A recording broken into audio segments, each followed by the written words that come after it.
mengikat. Menghadapi pemilihan umum atau pemilu tahun 2024 di Kota Langsa, Polres Langsa menggelar simulasi sistem pengamanan kota atau Sispam Kota dalam rangka Operasi Mantap Brata 2023-2024 di wilayah hukum Polres Langsa yang berlokasi di lapangan belakang Kompiban Langsa.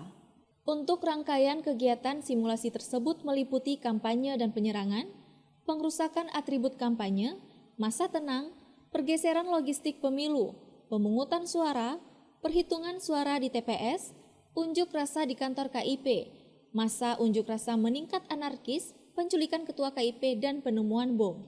Simulasi Sispam Kota dilakukan dengan tujuan mempersiapkan personil dan perlengkapan pengamanan dalam menghadapi berbagai kemungkinan yang dapat terjadi saat pengamanan pemilihan umum 2024. Kapolres Langsa AKBP Muhammadun SH mengatakan, kegiatan simulasi ini juga menjadi gambaran apa saja yang kemungkinan akan terjadi selama pelaksanaan pemilu 2024.